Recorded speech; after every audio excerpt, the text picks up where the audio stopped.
A graça e a paz de Jesus, igreja. Eu convido os irmãos a abrirem a palavra de Deus comigo em Atos dos Apóstolos, capítulo 21. Atos dos Apóstolos, capítulo 21.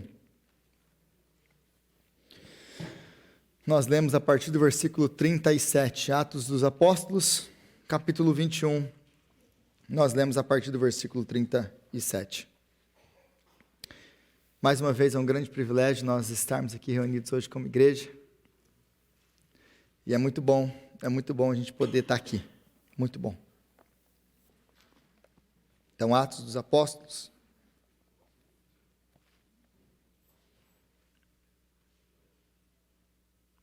A partir do 37, eu creio que a igreja já encontrou. Diz assim a palavra de Deus. Quando os soldados estavam para introduzir Paulo na fortaleza, ele perguntou ao comandante: posso dizer-te algo? Você fala grego? Perguntou ele. Não é você o egípcio que iniciou uma revolta e há algum tempo levou 4.000 assassinos para o deserto? Paulo respondeu: sou judeu, cidadão de Tarso, cidade importante da Cilícia. Permite-me falar ao povo. Tendo recebido a permissão do comandante, Paulo levantou-se na escadaria e fez sinal à multidão. Quando todos fizeram silêncio, dirigiu-se a eles em aramaico: irmãos e pais, ouçam agora a minha defesa. Quando ouviram que lhes falava em aramaico, ficaram em absoluto silêncio. Então Paulo disse: sou judeu, nascido em Tarso da Cilícia, mas criado nessa cidade. Fui instruído rigorosamente por Gamaliel na lei dos nossos antepassados, sendo tão zeloso por Deus quanto qualquer de vocês hoje. Persegui os seguidores desse caminho até a morte, prendendo tanto homens como mulheres e lançando-os na prisão, como o podem testemunhar o sumo sacerdote e todo o sinédrio. Deles cheguei a obter cartas para os seus irmãos em Damasco e fui até lá, a fim de trazer essas pessoas a Jerusalém como prisioneiras para serem punidas. Por volta do meio-dia, eu me aproximava de Damasco, quando de repente uma forte luz vinda do céu brilhou ao meu redor. Caí por terra e ouvi uma voz que me dizia: Saulo, Saulo, por que você está me perseguindo? Então perguntei: quem és tu, Senhor? E ele respondeu: eu sou Jesus, o Nazareno, a quem você persegue. Os que me acompanhavam viram a luz, mas não entenderam a voz daquele que falava comigo. Assim perguntei: que devo fazer, Senhor? Disse o Senhor: levante-se, entre em Damasco, onde lhe será dito o que você deve fazer. Os que estavam comigo me levaram pela mão até Damasco, porque o resplendor da luz me deixara cego. Um homem chamado Ananias, piedoso segundo a lei, muito respeitado por todos os judeus que ali viviam, veio ver-me e, pondo-se junto a mim, disse: irmão Saulo, recupere a visão. Naquele mesmo instante pude vê-lo. Então ele disse: o Deus dos nossos antepassados o escolheu para conhecer a sua vontade e ver o justo, e ouvir as palavras de sua boca. Você será testemunha dele a todos os homens, daquilo que viu e ouviu. E agora, que está esperando? Levante-se e seja batizado, e lave os seus pecados, invocando o nome dele. Quando voltei a Jerusalém, estando eu a orar no templo, caí em êxtase, vi o Senhor que me dizia: depressa, saia de Jerusalém imediatamente, pois não aceitarão o seu testemunho a meu respeito. Eu respondi: Senhor, estes homens sabem que eu ia de uma sinagoga a outra a fim de prender e açoitar os que creem em ti. E quando foi derramado o sangue de tua testemunha, Estevão, eu estava lá, dando minha aprovação e cuidando das roupas dos que o matavam. Então o Senhor me disse: vá, eu o enviarei para longe aos gentios. palavra de Deus. Senhor, nós clamamos agora, Pai, que o Senhor venha falar conosco através da sua palavra. E que o Senhor venha nos ensinar através do testemunho do teu servo, o apóstolo Paulo. Fala conosco, Pai, palavra viva, palavra nova, palavra transformadora. E glorifica o teu nome. Exalta Cristo e abençoa o teu povo. É o que nós oramos em nome de Jesus. Amém. Amém. Nós damos hoje continuidade, então, à nossa série de mensagens em Atos dos Apóstolos, e nós estamos agora numa reta final, porque nós vimos a despedida de Paulo aos irmãos em Éfeso. Ele já havia sido avisado pelo Espírito Santo de Deus, havia sido avisado em Éfeso pelos profetas que ele sofreria, que ele estaria indo a Jerusalém, a caminho de sofrimento e muito sofrimento. Então, daqui em diante, daqui até o final do livro, nós vamos ver o caminho do apóstolo Paulo de Jerusalém até Roma, e como os sofrimentos o aguardam, mas em meio a tudo isso, como ele se mantém fiel ao Senhor, pregando o Evangelho. Desde o começo da sua caminhada, o seu sonho é poder pregar o Evangelho em Roma e além de Roma. E Deus vai cumprir esse sonho, não da maneira talvez que ele imaginava que seria cumprido, mas ele vai chegar a Roma. Você quer ir a Roma? A Roma você irá. Mas em algemas. E com o privilégio de pregar toda a guarda pretoriana, toda a guarda especial, a guarda de elite de César. E muitos deles vão se converter ao Evangelho. Então, de Roma, ele ainda continua tendo um ministério frutífero, como ele sempre teve, porque o Senhor estava com ele. Então, agora nós temos essa reta final. E para relembrar aquilo que nós estamos vendo, o que está acontecendo aqui, então Paulo deixa Éfeso, depois da despedida, e se dirige a Jerusalém, apesar de todas as advertências. Quando ele chega, se você volta a página aí, quando ele chega em Jerusalém, se você olha comigo o versículo 20 e 21, a partir do versículo 17 ele chega em Jerusalém, mas perceba comigo o versículo 20, ouvindo isso, ouvindo o quê? Que ele chegou em Jerusalém, eles, depois de dar todo o testemunho dele, do que aconteceu pelas viagens dele, eles louvaram a Deus e disseram a Paulo: veja, irmão, quantos milhares de judeus creram, e todos eles são zelosos da lei. Eles foram informados de que você ensina todos os judeus que vivem entre os gentios a se afastarem de Moisés, dizendo-lhes que não circuncidem os seus filhos, nem vivam de acordo com os nossos costumes. Agora, pula para o versículo 28, que diz assim, gritando: israelitas, ajudem-nos, este é o homem que ensina a todos em toda parte contra o nosso povo, contra a nossa lei e contra este lugar. Além disso, ele fez entrar gregos no templo e profanou este santo lugar. Então o apóstolo Paulo, ele chega em Jerusalém, e não é pouco alvoroço quando ele chega em Jerusalém, porque o mundo inteiro conhece ele. Apesar de não ter internet naquele tempo, ele é uma pessoa muito conhecida.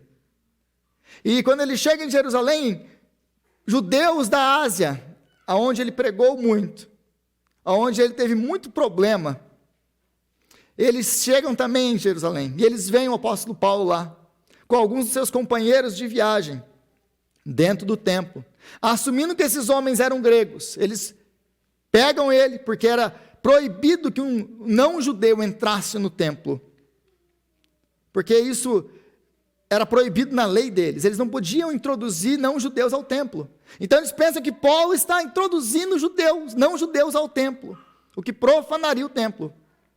Mas aqui nós vemos as acusações dele. Quais são as acusações? Do que ele está sendo acusado? O apóstolo Paulo está sendo acusado de pregar por todo o mundo contra a lei judaica, contra o templo e contra os costumes judaicos.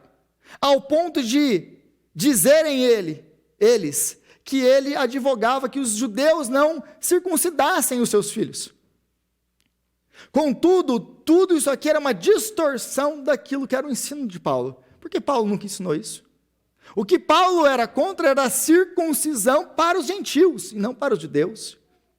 Paulo nunca falou contra o templo. Paulo nunca falou contra o povo dele. Aliás, ele sempre pregou primeiro ao judeu e depois ao grego.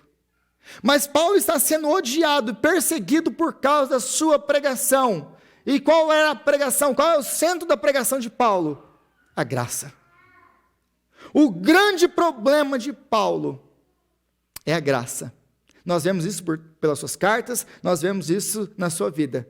O problema que Paulo sempre enfrentou era porque ele pregava a graça. Como ele diz aos Gálatas: irmãos, se eu ainda prego a circuncisão, por que eu sou perseguido? O problema de Paulo era que ele pregava a graça, dizendo: não existe nada que nós possamos fazer para ser salvos. A lei de Deus, ela não é capaz de nos salvar, ela apenas nos mostra a nossa necessidade do Salvador, a nossa necessidade de Cristo. A lei, ela só nos conduz ao desespero, para nos trazer e nos mostrar e nos revelar Cristo. Ele nunca falou contra o povo dele, mas ele entendeu uma coisa, que tudo aquilo que a lei apontava se cumpriu em Cristo. Ele entendeu que o verdadeiro hebreu, que o verdadeiro judeu, que o verdadeiro descendente de Abraão não é aquele que é filho físico de Abraão, é aquele que anda nas pegadas de Abraão. Então ele entendia que filho de Deus é feito pela fé e não pela descendência e linhagem física. Mas tudo isso agora é distorcido, levado para Jerusalém. Quando ele chega lá, eles se o pegam. E agora eles estão acusando ele de falar contra o seu povo, contra a lei e contra o templo. E é por isso que eles estão aqui exaltados com ele. Agora esse texto que nós vamos ver nessa semana e na próxima semana, que eu pensava que eu ia conseguir cobrir em uma semana. Nós podemos dividir esse texto em 4 partes, e a gente vai dividir ele em 4 partes. Dos versículos 37, que nós começamos hoje, ao versículo 20, capítulo 22, versículo 5, nós temos as credenciais. Quem que é o apóstolo Paulo? Nós temos aqui um resumo das credenciais dele. Depois disso, nós vamos encontrar e nós vamos ver o encontro dele com Jesus, que é aquilo que vai transformar a sua vida. Depois, ele tem um encontro com Ananias, servo de Jesus. E, finalmente, ele vai ter que sair de Jerusalém, por ordem de Deus, porque Deus manda ele sair de lá. Então, nessa e na próxima semana, a gente vai ver esse texto, essa divisão. Quando você olhar para esse texto, eu gostaria que você olhasse essa divisão e percebesse essa divisão, nesses 4 pontos que nós temos aí. Então, hoje eu queria olhar com vocês um pouquinho sobre as credenciais de Paulo. Volta comigo para o versículo 37, diz assim: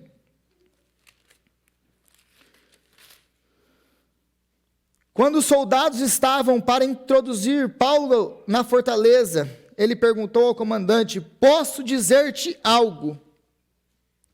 Você fala grego? Perguntou ele. E é interessante aqui, quando você vê essa construção em grego aqui, é muito polida. Posso dizer-te algo? Ele se refere a ele, conversa com ele, com um grego muito sofisticado. Não era um grego de um judeu qualquer que mal falava. Não é o inglês do Rodrigo, que não fala inglês direito. É o inglês de um americano, de alguém que parece que nasceu aqui. Como que esse cara fala inglês tão bem? Esse não é um imigrante? Era isso que ele pensava dele. Então, quando ele pede para falar com ele, eu posso falar com eles, mas você fala grego, ele toma um susto. Não apenas pelo grego em si, mas pelo seu grego sofisticado por um judeu. Porque ele pensava que Paulo era um mercenário egípcio. Porque naquele tempo, na mesma época, se levantou um líder se dizendo importante, que era um líder egípcio. E ele entrou e marchou contra Jerusalém, e ele falava, não, os muros vão cair, então eu vou entrar pela cidade, e a gente vai conseguir dominar a cidade. E ele juntou ali 4.000 pessoas, ou 4.000 mercenários junto com ele. Mas aí nada disso aconteceu, o exército romano foi lá, pegou a maioria deles, matou eles, e esse líder fugiu, voltou embora para o Egito. Então esse comandante do exército, ele pensa que ele está lidando com essa mesma pessoa. E ele pensa, nossa, prendi o cara que causou terror aqui, vou ser promovido. Quando ele escuta Paulo falar grego, mas como que você fala judeu? Como que você fala grego? Aí ele vai falar quem que ele é. Aí, no versículo 39, eu sou judeu. Não é o egípcio. Então toda a esperança dele agora vai por água abaixo. Mas ele continua, eu sou judeu, cidadão de Tarso, cidade importante da Cilícia, permite-me falar ao povo. E é importante aqui que ele já começa a mostrar suas credenciais. Por exemplo, você, principalmente naquele tempo, mas hoje ainda é assim, quando você nasce numa cidade importante, as pessoas têm orgulho de falar da cidade. Nossa, eu vim de tal cidade, né? Aí quando a pessoa já não é de uma cidade tão importante, ela vai usar a cidade importante mais perto. Por exemplo, eu gosto de pegar do pé dos mineiros, lá de Valadares. Gente, eu não conheço Minas. Mas aí vai lá de Valadares. Aí eu aprendi que todo mundo que mora ao redor de Valadares fala que é de Valadares. Porque tem um monte de cidades menores que ninguém conhece. Se falar dessa cidade menor, você não vai conhecer. Eu não vou conhecer. Mas quando a pessoa fala, sou de Valadares, bom, esse aí eu já ouvi falar. Então, basicamente, isso aqui que eu posso estar fazendo aqui. Olha, eu sou de Tarso, cidade importante da Cilícia, de fato era. Uma cidade muito importante. O que, se ele é de Tarso, se ele é nascido em Tarso, ele é cidadão romano, o que esse comandante até agora não percebeu ainda, ele não prestou atenção no que ele falou. Mas, porque ele veio de uma cidade importante, ele então permite que Paulo fale. Agora, eu não sei se você notou, no versículo 40, tendo recebido permissão do comandante, Paulo levantou-se na escadaria e fez sinal à multidão. Quando todos fizeram silêncio, dirigiu-se a eles em aramaico. É interessante aqui que eles pegam Paulo. Esses caras estão a ponto de matar Paulo. A confusão é tão grande que se você volta para o capítulo 21, o comandante tenta saber o que está acontecendo, quem que é esse cara. A confusão é tão grande, eles estão gritando uma coisa, outro está gritando outra coisa, ninguém consegue entender nada. Está um tumulto violento, ao ponto de ele ter que ser carregado para ele não ser despedaçado pela multidão. Agora, depois de tudo isso, no versículo 40, quando ele tem a permissão de falar, ele se levanta na escadaria e ele faz um sinal com a mão. E todo mundo fica quieto. Aí a gente passa esses negócios assim, são os detalhes que a Bíblia nos dá, mas a gente não pensa no que a gente acabou de ler. Como que, vamos supor que tem uma multidão enfurecida com alguém, a pessoa vai levantar, vai pedir para todo mundo ficar quieto, todo mundo vai ficar quieto? Quem vai ficar quieto? Ninguém vai ficar quieto. Mas ele faz um sinal que, agora na cultura grega, e era conhecido pelos judeus, era um sinal de um orador público, uma pessoa que falava ao público. Ele sabia, ele conhecia muito bem a retórica grega. Ele sabia muito, ele era um orador, ele foi treinado para ser um rabino, um homem culto, com um sinal, e eles entendem muito bem o sinal dele. É um sinal de um orador profissional. Eles silenciam. Aí depois, ele vai se dirigir a eles, finalzinho do versículo aí, 40, em aramaico. Isso aqui é genial, tudo que você vai vendo aqui, toda essa construção aqui é genial, porque ele vira para um romano, para um soldado romano, e ele fala grego. Agora ele faz um sinal, usando da retórica grega, daquilo que todo mundo conhecia no seu tempo, para acalmar uma multidão enfurecida com ele. E depois disso, ele se dirige a eles em aramaico. Por que ele usa aramaico? Porque naquele tempo, a língua franca, o inglês do nosso tempo, para o judeu era o aramaico. Porque quase ninguém falava hebraico. Os únicos que falavam hebraico no tempo de Paulo, o tempo de Jesus, eram os rabinos. Aquelas pessoas eruditas, os mais estudiosos. A língua das pessoas normal era o aramaico. Tanto é que a Bíblia tinha que ser traduzida ao aramaico, para que as pessoas pudessem entender. Senão elas não entendiam nas sinagogas. Então, Paulo se dirige à língua deles. Porque se ele se dirige também a eles em hebraico, os únicos que o entenderiam seriam as elites. Mas ele queria alcançar todos. Agora, se ele se dirige em aramaico, todas as pessoas conseguem entender. E aí, então, no versículo 2, diz que, e eles ficaram em absoluto silêncio. Absoluto silêncio. Aqui ele consegue tudo aquilo que ele quer. Agora, a partir do versículo 3, ele vai mostrar para eles que ele não é um rebelde sem causa, como eles pensam que ele é. A partir do versículo 3, ele vai dizer para eles assim: eu sou judeu, nascido em Tarso da Cilícia, mas criado nessa cidade. E isso aqui, de novo, vai prestando atenção na genialidade de cada palavra dele.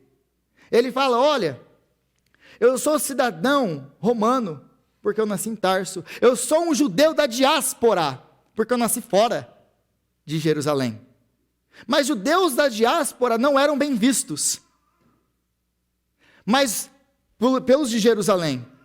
Mas por aqueles em Jerusalém que também nasceram na diáspora, na hora eles abrem o coração para ele. Na hora eles se identificam com ele. Porque para nós ganharmos o direito de falar com alguém, nós precisamos de abrir uma porta antes.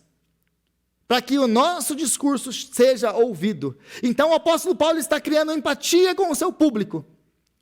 Primeiro falando em aramaico. Agora, se dizendo: eu não sou um cidadão, eu nasci em Jerusalém, como muitos de vocês. Aí o coração dele já abre mais um pouco.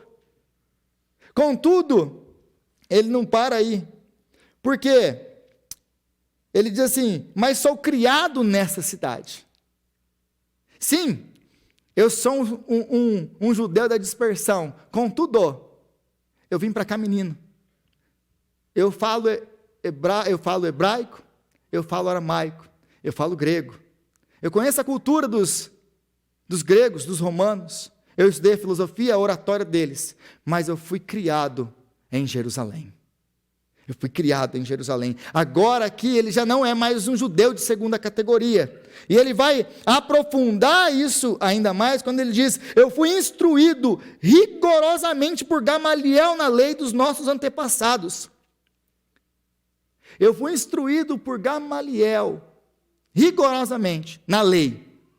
Ou seja, sou um cidadão da diáspora, judeu da diáspora, contudo fui criado aqui. E não apenas criado aqui como qualquer pessoa comum. Eu fui rigorosamente ensinado na lei pelo maior rabino do primeiro século. O apóstolo Paulo, ele foi treinado por Gamaliel, talvez o fariseu mais importante do tempo dele. E todo mundo conhecia Gamaliel. Paulo? Quem é Paulo? Mas com quem que você estudou? É a mesma coisa que hoje você estudasse aos pés do maior teólogo que nós temos hoje. E todo mundo fala assim, por exemplo, eu tive o privilégio de estudar num bom seminário, então quando eu chego a algum lugar, quando eu mando uma carta de recomendação de um professor meu, as portas elas se abrem por causa de mim? Não, tem nada a ver comigo. Mas por causa de quem está escrevendo a carta de recomendação. E ele usa uma carta de recomendação, não autorizada, mas ele usa.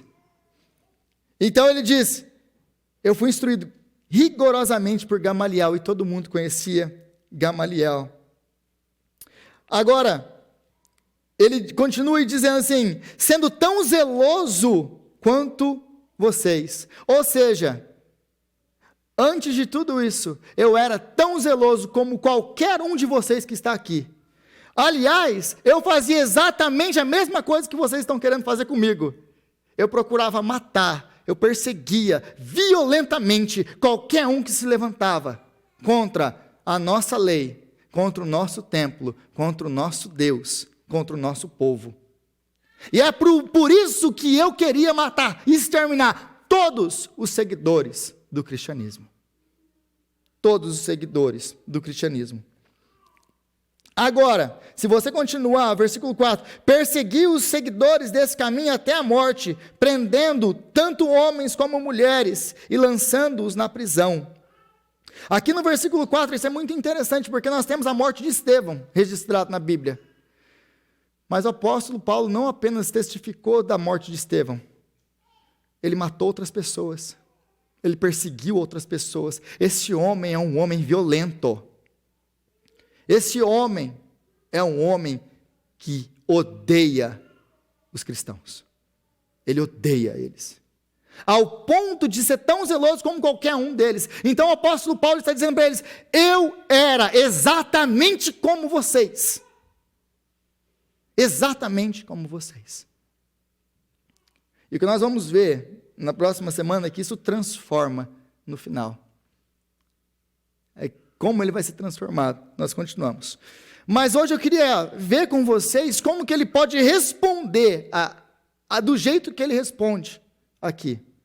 Porque como que ele responde? Como que ele apresenta a sua defesa? Ele apresenta a sua defesa com calma, com coragem e com amor.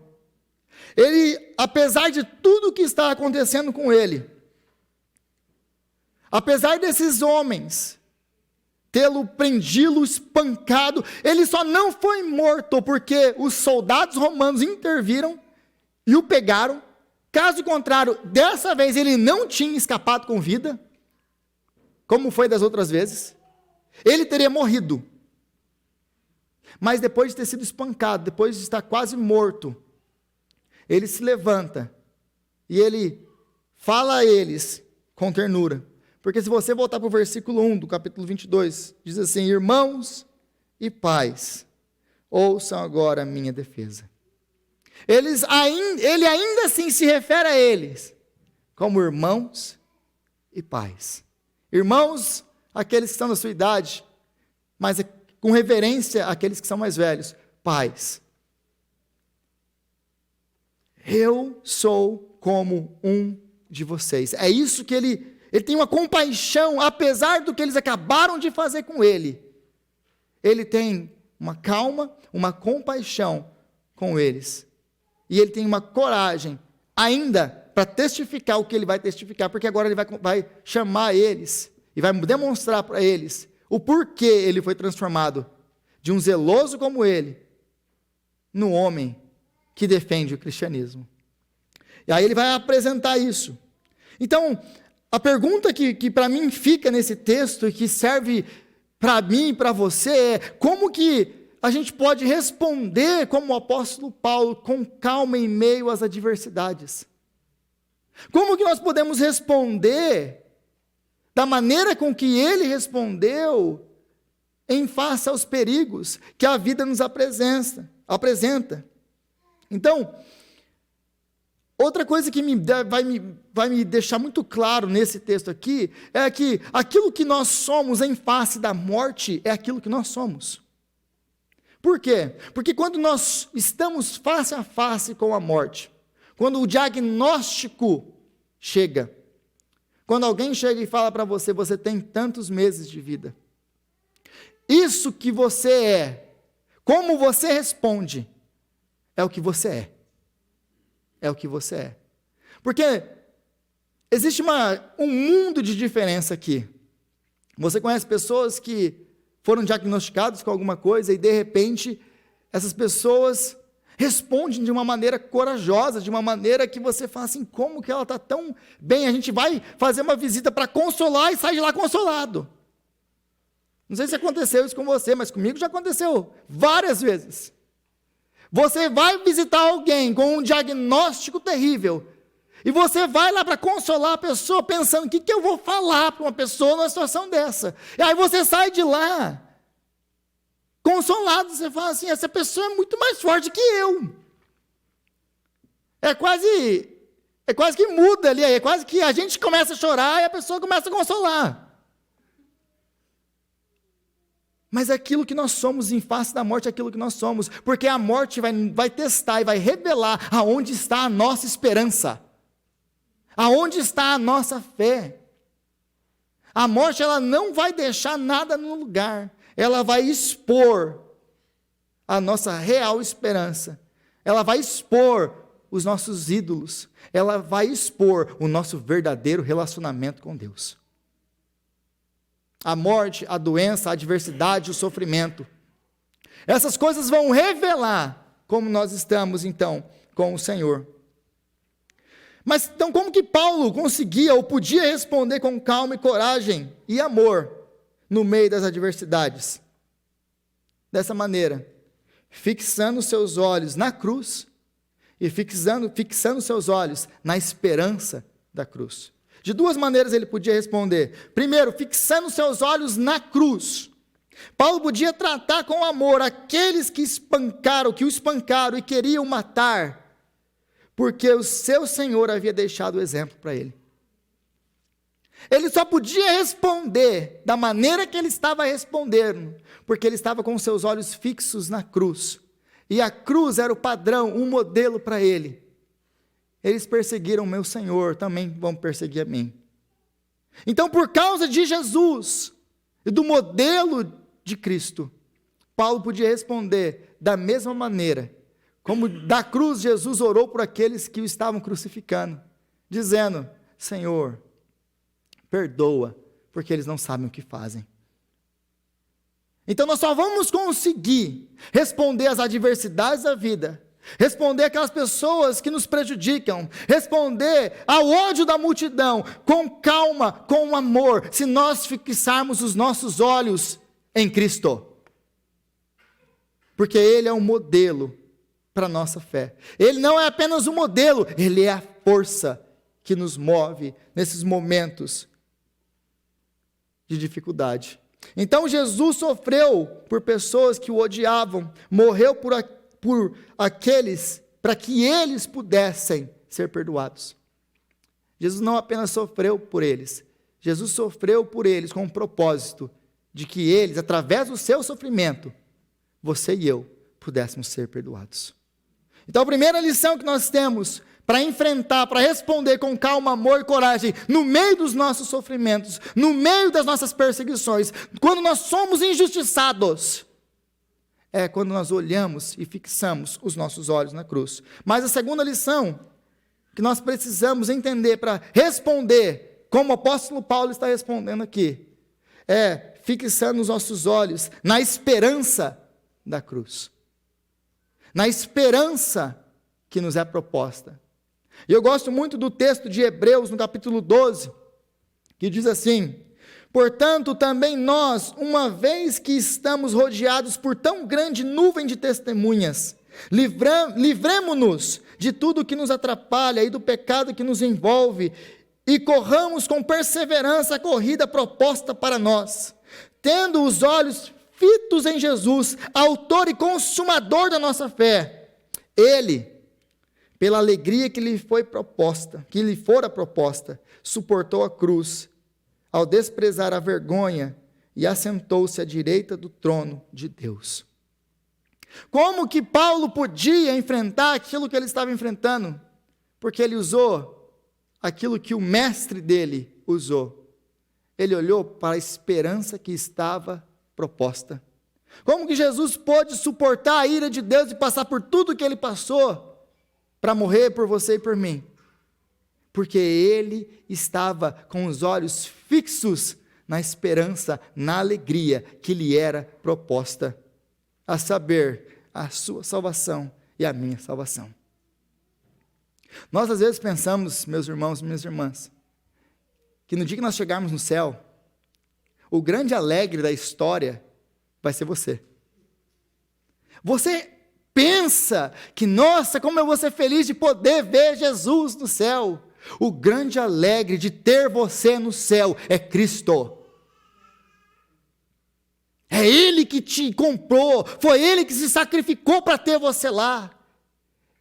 Era isso que movia o coração de Jesus para enfrentar a ira de Deus.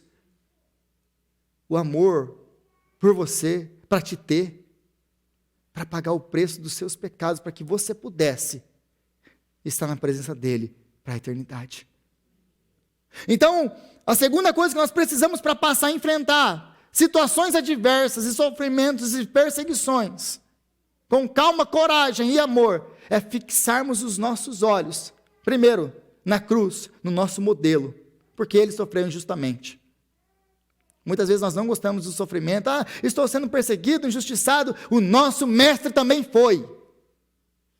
Isso tinha que ser para nós, pelo menos, um sinal. Mas também, a segunda coisa é olhar, fixar os nossos olhos na esperança que nos é proposta. Meu irmão, minha irmã, o seu mundo não é esse, a sua cidadania não é essa. Não importa se você é cidadão desse país, se você é cidadão não sei de onde. Não importa se não tem o documento. Você é cidadão do céu. Atentando para as coisas que não se veem, porque as que se veem são passageiras, mas as que não se veem são eternas. Os nossos olhos têm que estar fixos nas coisas do alto. Aí a gente vai parar de viver essa vida mesquinha que a gente vive nesse mundo. Porque a gente para de ficar preocupado com o que estão pensando da gente. Mas não sei quem falou mal de mim. Porque eu fui perseguido lá no meu trabalho. A gente vai parar de viver essas picuinhas ridículas que a gente vive. Quando a gente colocar a nossa esperança em coisas realmente sólidas. Como a nossa esperança em Cristo. A nossa vida, o final de tudo não é isso aqui. É disso que nós falamos hoje na ceia. Nós apontamos para um dia que nós estaremos com Ele para sempre. Então nós precisamos fixar os nossos olhos na esperança futura que nós temos. Agora, uma segunda coisa que o Evangelho vai fazer nas nossas vidas, que o encontro com Jesus vai fazer na nossa vida, ele vai destruir todo o complexo de superioridade e de inferioridade da sua e da minha vida. O Evangelho é uma coisa tão magnífica, tão maravilhosa, tão transformadora, que não tem nada que se compare no universo com o Evangelho de Cristo. Porque ele vai humilhar o mais arrogante de todos os homens. Mas ele tem poder para transformar o mais humilde de todos os homens num gigante. Então ele vai destruir, o Evangelho vai destruir todo o nosso complexo de superioridade ou de inferioridade. Como que isso funciona? De superioridade, porque o Evangelho vai nos humilhar. O Evangelho vai nos humilhar. Como que o Evangelho vai nos humilhar? Quando nós nos encontramos com o Deus da Bíblia, com o Senhor, Criador dos céus, da terra, com o Deus que nós adoramos aqui hoje. O Deus Todo-Poderoso, o único digno de honra, de glória, de louvor e adoração, aquele que é santo, santo, santo, aquele que de eternidade em eternidade é Deus e não é outro. Quando nós nos encontramos com esse Deus, nós vamos falar como falou Isaías no seu capítulo 6, do seu livro, da sua profecia, que diz, ai de mim. Isaías era um homem assim, altivo, achava que ele era alguma coisa, como Paulo também achava. Todas essas credenciais, eu sou judeu, eu fui instruído na lei pelo maior rabino do meu tempo, eu falo grego, eu falo hebraico, eu falo aramaico, eu sou judeu de judeus, eu não sou esses cachorros gentios, eu sou do povo da aliança. Agora, quando ele encontra o Evangelho de Jesus Cristo, toda a sua arrogância, toda a sua superioridade é destruída, ele é humilhado diante do Evangelho de Cristo, assim como Isaías foi.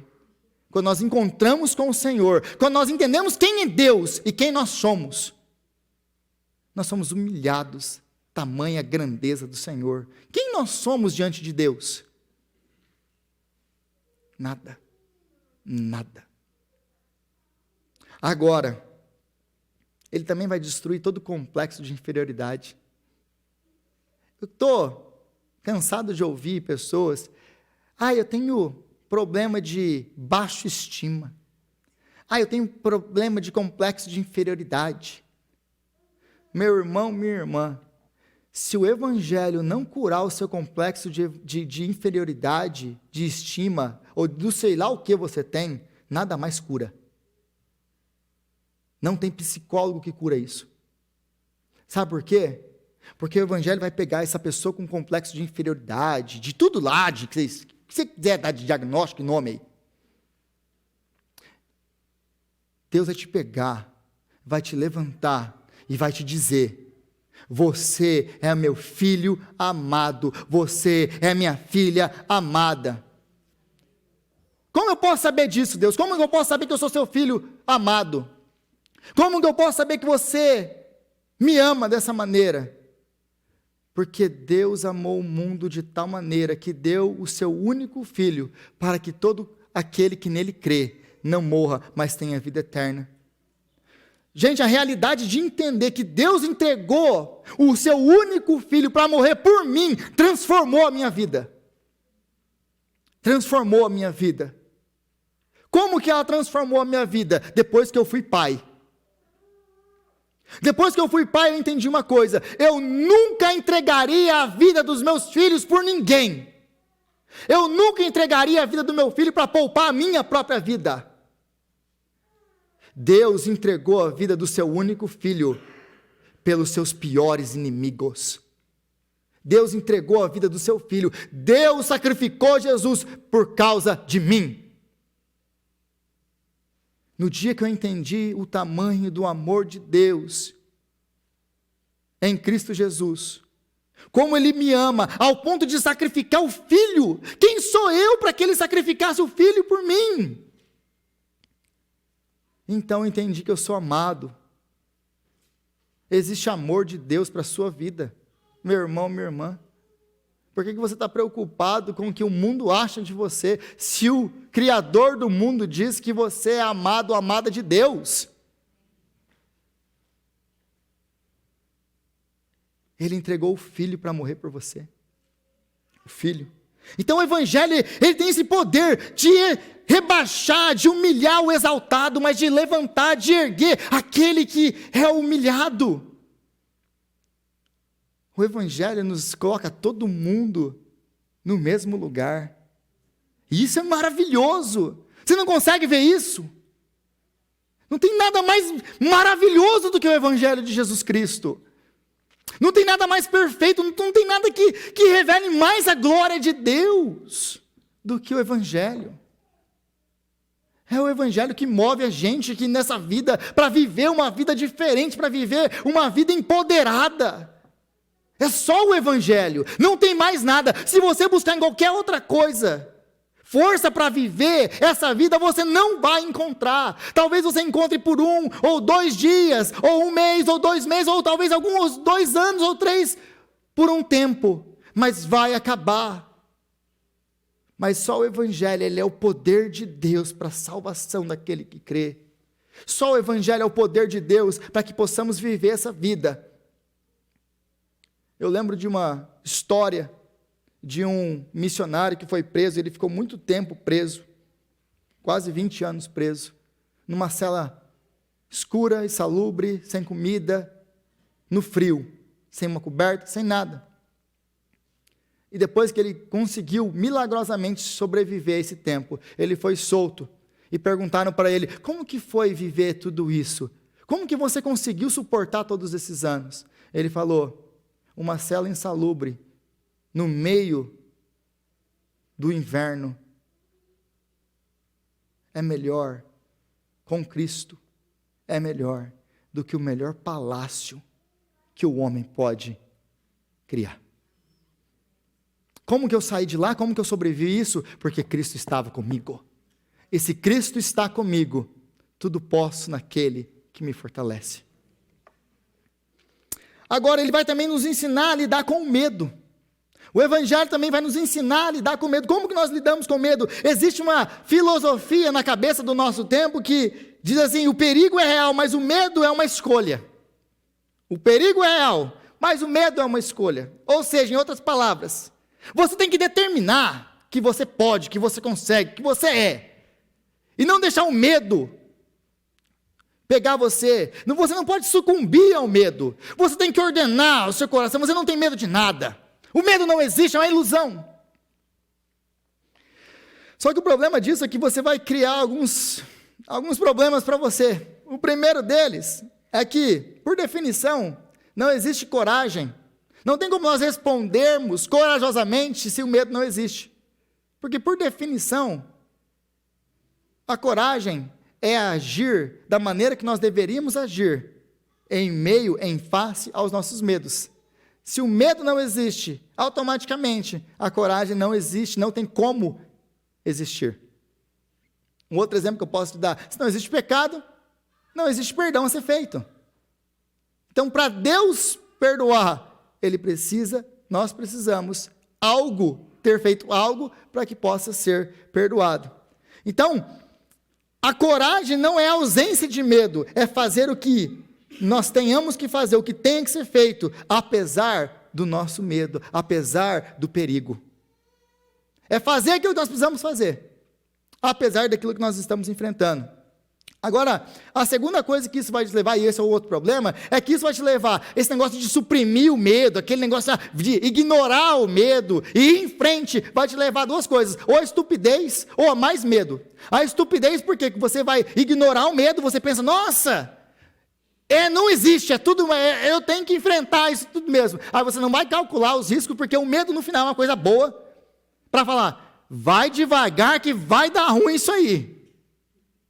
É um alerta. O medo é um alerta, é uma coisa boa. Agora você vai, não, vou suprimir isso aqui é tudo coisa da minha cabeça. Você vai tomar atitudes impensadas, vai acabar se arrebentando. É uma estupidez. Ou vai te levar o quê? Vai te levar a mais medo, porque aí você olha para dentro de você e você pensa, nossa, mas eu não consigo, eu não posso. Isso vai te levar cada vez mais ao buraco, com mais medo ainda. Para poder superar essas coisas, nós precisamos. Não é suprimir ou ignorar o medo, mas sim de algo que vai nos dar coragem de fazer o que nós temos que fazer, mesmo quando nós não queremos ou nós não conseguimos. O que fez Paulo vencer os seus medos em face da morte foi a ressurreição de Cristo. O que faz Paulo responder com coragem, com amor, no meio dos seus medos, no meio de tudo que ele está passando aqui. O que faz Paulo levantar e dizer, irmãos e pais, ouçam a minha defesa, com ternura. Não é que ele suprimiu o medo dele, não é que ele ignorou o que estava acontecendo com ele. É que ele olhou para a cruz, para a esperança da cruz, mas ele teve um encontro com a ressurreição. Por que ele teve, e o que é isso importante? Por que ele teve um encontro aqui, que é o que nós vamos ver na próxima semana? Ele teve um encontro com a ressurreição, como que isso muda? Ele entendeu uma coisa, que tudo que ele pensava, tudo que ele acreditava estava errado. E se ele está vivo, tudo aquilo que Estevão falou é verdade. Tudo aquilo que Estevão falou é verdade. Então, existe uma esperança que está muito além da lei, que está muito além desse mundo. Ele ressuscitou dos mortos, ele vive. Ele vive. E se ele vive, e se ele prometeu que nós também viveríamos com ele, eu posso crer no amanhã. Eu posso viver uma vida com esperança. Então não importa o que você vai fazer com esse corpo meu aqui.